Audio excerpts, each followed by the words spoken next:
प्रिय विद्यार्थियों नमस्कार। एजुकेशन स्कूल परिवार में आपका स्वागत है। हम दिल्ली पुलिस कांस्टेबल के प्रीवियस पेपर सोल्व कर रहे थे। 10 दिसंबर 2020 मॉर्निंग शिफ्ट के हमने 8 क्वेश्चन सोल्व कर लिए थे। क्वेश्चन नंबर 9, जब चक्रवृद्धि ब्याज वार्षिक आधार पर हो तो 3,500 रुपये की धनराशि x% प्रति वर्ष की दर से 2 वर्षों में बढ़कर 4,235 रुपये हो जाती है। वही धनराशि 2 संयुक्त 2 वर्षों में 2x% प्रति वर्ष वार्षिक चक्रवृद्धि ब्याज दर पर बढ़कर कितनी हो जाएगी। तो सबसे पहले हमें रेट चाहिए भाई, दर कैसे निकालेंगे। देखो भाई, धनराशि 3,500 से कितनी हो जाती है 4,235। ये क्या है, मिश्र धन है, इनका रेशियो कर लेंगे।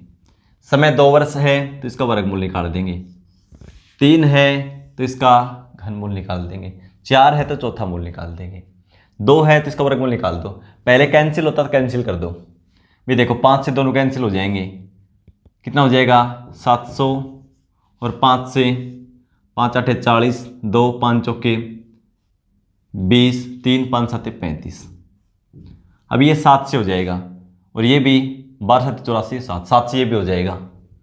ये 100 और ये 1 7 दूनी 14, 7 एकम 7, यानी 100 से 121। इसका वर्गमूल अब निकाल सकते हैं, कितना आ जाएगा 10 और इसका 11। धनराशि 10 से 11 हो गई। कितनी बढ़ी 10 से 11 1, किस पे 10 पे। प्रतिशत निकालना है तो गुणा में 100, यानी 10% वार्षिक है इधर। फिर क्या बोला, वही धनराशि। धनराशि कितनी है 3,500। धनराशि वही सेम, दर उससे 2x, पहले x थी तब 2x यानी 2 गुणा, तो दर हो जाएगी 20%। और 20% का मतलब 1/5, यानी 5 पे 1 बढ़ जाती है। तो धनराशि एक वर्ष में कितनी हो जाएगी 6/5। फिर दूसरे वर्ष में 6/5। लेकिन समय कितना है 2 से 1/2 वर्ष।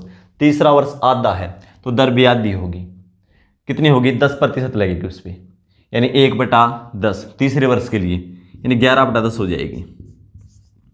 ठीक है, या इसको 2 से भाग कर दो, 1/5 को 2 से भाग करें तो क्या जाए 1/10, 10 के ऊपर 1, यानी 11/10 तीसरे वर्ष के लिए। इसको हल कर दो, हमारा आंसर आ जाएगा।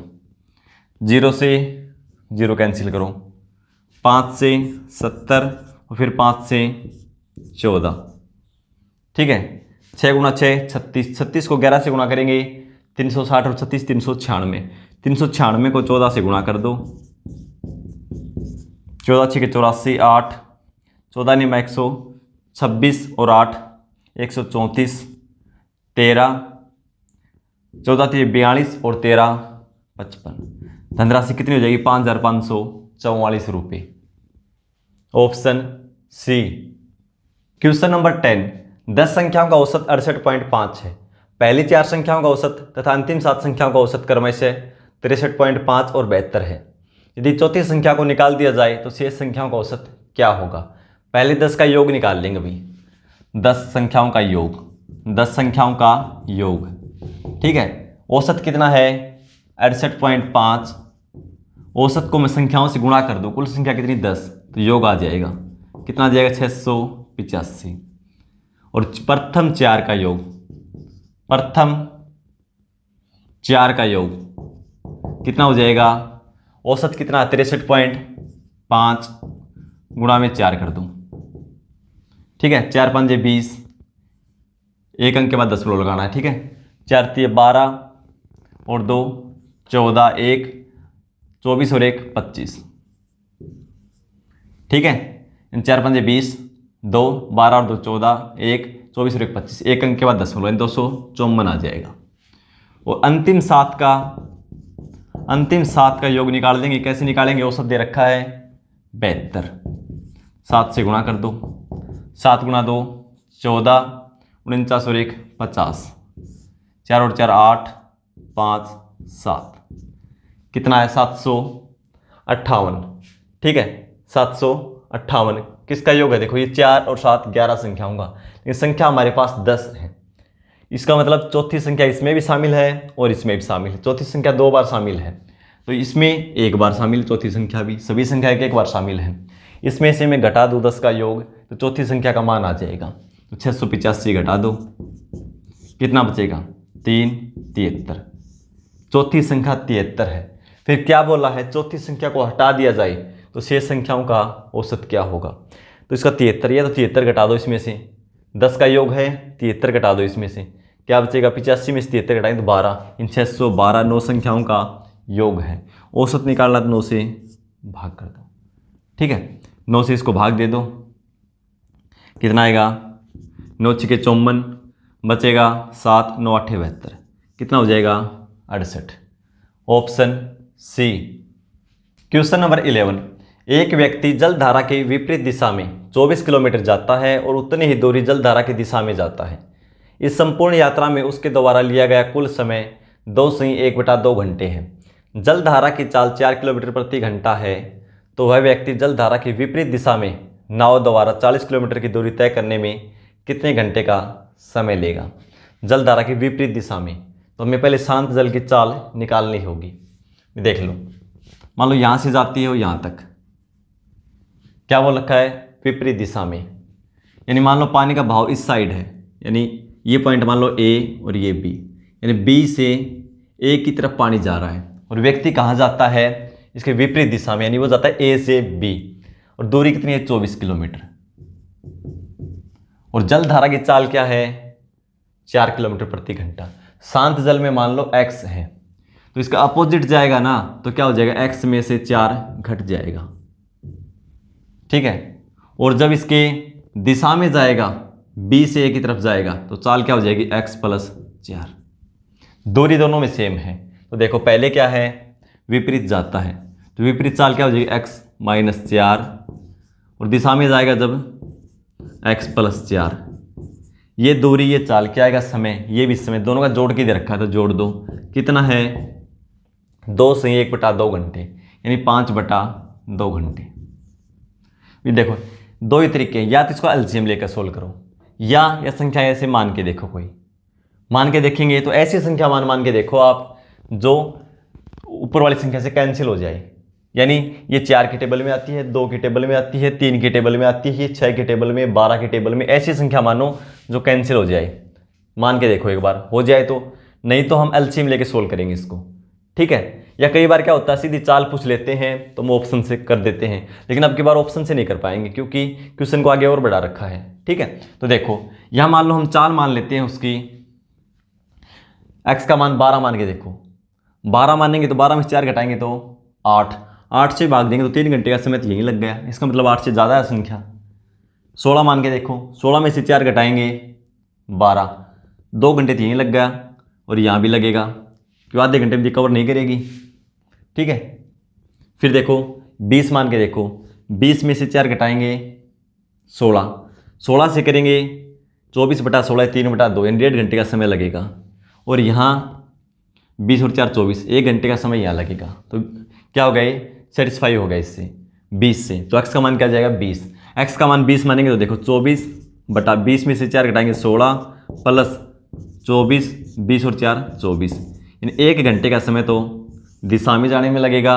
और इस साइड देखो 3/2, यानी 1 से 1/2 घंटा इधर लगेगा, हो गया 5/2 घंटे। तो शांत जल में नाव की चाल क्या है 20 किलोमीटर प्रति घंटा, क्यों x का मान हमने 20 मान के देखा 20। फिर क्या पूछा है जलधारा की विपरीत दिशा में, तो विपरीत दिशा में चाल क्या हो जाएगी, दूरी है 40 और चाल क्या हो जाएगी 20, 20 में से 4 घटाएंगे तो 16, तो 40/16 क्या आ जाएगा, दूरी हमारे पास है, चाल हमारे पास है, समय आ जाएगा विपरीत में। 8 से कैंसिल करेंगे 5 और 8 से 2, 5/2 घंटे, 2 से 1/2 घंटे का समय लगेगा, ठीक है। Option C. क्वेश्चन नंबर 12, एक वस्तु का अंकित मूल्य उसके लागत मूल्य से 45% अधिक अंकित किया गया। यदि वस्तु को बेचकर 16% लाभ अर्जित किया जाता है तो उसके अंकित मूल्य पर दी गई छूट का प्रतिशत क्या है। डिस्काउंट पूछा भाई कितने % दिया गया है, CP cost price, SP selling price और एमपी मार्केट प्राइस या मार्केट प्राइस, ठीक है। 45% अधिक अंकित करता है उसके लागत मूल्य से, लागत मान लिया हमने 100 और 45% अधिक तो कितना हो जाएगा 145%, यानी 145। मैं इसका 145% निकालेंगे तो 145। फिर क्या कहता है 16% का लाभ होता है, लाभ किस पे होगा कॉस्ट प्राइस पे, ये अपने आप में 100%। तो 16% लाभ हुआ तो इसकी वैल्यू 116% कर दो, तो एसपी कितना हो जाएगा 116। पूछा छूट कितने प्रतिशत दी गई, छूट किस पे दी जाएगी, अंकित मूल्य पर। छूट कितनी दी गई देखो यहाँ से 29 भाई, 145 रुपये अंकित मूल्य था, 116 में बेच दी तो 29 रुपये की छूट है। छूट मिलेगी अंकित मूल्य पे बटा में 145% के लिए गुणा में 100। 29 से 5 बार में 145, 5 से 20 यानी 20% छूट दी गई। Option C. Question number 13, Sumit ने 80 संतरे 8.5 रुपये प्रति संतरा की दर से खरीदे। उसने उनका 25% भाग 10 रुपये प्रति संतरा और शेष का 33.1/3% भाग 9 रुपये प्रति संतरा की दर से बेच दिया। समग्र लाभ 20% अर्जित करने के लिए उसे शेष संतरों को प्रति संतरा किस दर से बेचना चाहिए। तो पहले देखो भाई, 80 संतरे का हम कॉस्ट प्राइस निकाल लेंगे। सीपी कितना हो जाएगा, एक संतरे का मूल्य 8.5 रुपये और संतरे हैं 80, तो गुणा में 80 कर दो। गुणा कर दो, एक अंक के बाद दशमलव लगा देंगे। 0, 8 5 40, 4 8 8 64 और 4 68, एक अंक के बाद दशमलव लगा दो, यानी वो 680 रुपये में खरीदे गए। और वो क्या चाहता है कि कुल पे 20% का लाभ अर्जित करना चाहता है, तो कितने में बेचेगा। 680 के खरीदे, 20% लाभ कमाएगा, तो इसकी वैल्यू कितनी हो जाएगी, 680 की वैल्यू निकालेंगे 120%, क्योंकि ये 100% है कॉस्ट प्राइस, 20% बढ़ा देंगे 120%। 120 का मतलब 6/5 निकाल दो इसका। 5 से 5 एकम 5 बचेगा, 1 5 3 15 बचेगा, 3 5 6 30, 136 गुणा में 6, 6 गुणा 6 36, 3 18 और 3 21, 2 6 और 2 8, यानी 816 रुपये में टोटल उसको बेचने होंगे। अब यूँ देखो उसने बेचे कितने हैं, उसने उनका 25% भाग यानी 1/4, 1/4 का मतलब संतरे कितने टोटल 80, 80 का 1/4 निकालेंगे यानी 20 संतरे बेच दिए। और किस मूल्य पर बेचे, 10 रुपये प्रति संतरा, यानी उसने 200 रुपये के बेच दिए 20 संतरे। फिर जो बच गए, कितने बच गए, टोटल 80 थे, 80 में से 20 उसने बेच दिए। अब कितने बचे, 60, 60 का 33.1/3% भाग, 33.1/3% का मतलब 1/3, तो 60 का 1/3 करेंगे तो फिर 20 बेच दिए। अब कितने और बच गए, 40 और बच गए। ठीक है, किस मूल्य पर बेचे, 9 रुपये प्रति संतरा, यानी ये बेच दिए 180 की। फिर बोलता है कि जो शेष संतरे बच गए उसको किस मूल्य पर बेचना चाहिए ताकि पूरे लेन देन पर उसको 20% का लाभ हो। तो 20% लाभ कमाने के लिए कुल 816 रुपये में बेचने हैं। बेच कितने के दिए, 0 8 380 के बेच दिए।